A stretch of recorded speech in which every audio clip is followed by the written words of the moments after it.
কুষ্টিয়া কর অঞ্চল কার্যালয়ে নিয়োগ পরীক্ষায় চাকরি প্রার্থীর পক্ষে প্রক্সি দিতে গিয়ে ধরা পড়েছে 4 জন।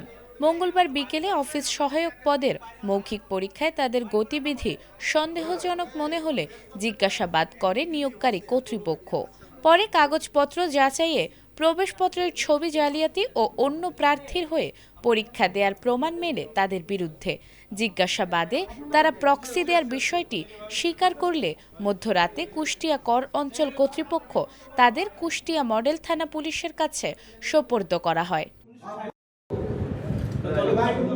পুলিশ জানিয়েছে, মোটা অঙ্কের টাকার বিনিময়ে চাকরি প্রার্থী পরিবর্তন করে একটি চক্র এ কাজ করেছে বলে ধারণা করা হচ্ছে।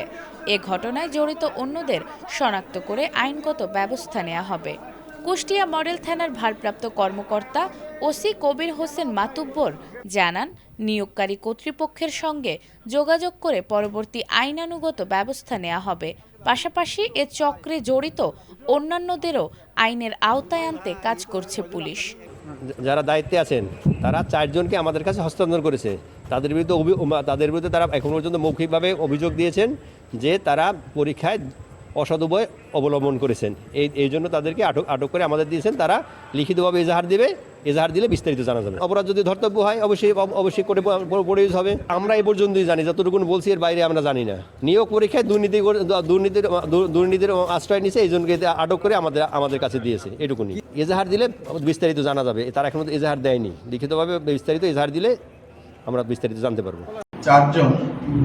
4 জন পরীক্ষার্থী তারাই স্বীকারোক্তি প্রদান করেছে যে তারা যে কাজটি করেছে সঠিক নয়।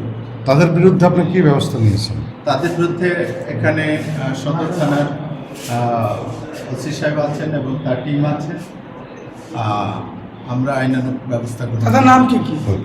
আমরা অফিস সহকারী। এটা পরে নাম এখান থেকে লোক নেওয়া হচ্ছে আপনাদের।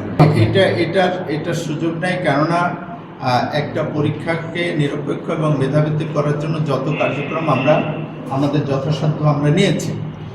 কেমন এক, দ্বিতীয়ত আমরা আপনাদের অতিরিক্ত আমি বলতে চাই, I was additional commissioner of Bogura zone and then Bogura zone I the chief of recruiting team, এবং সেখানে আমরা একটা অনেস্ট এবং নিরপেক্ষ একটা সিলেকশন আমরা দিতে পেরেছি।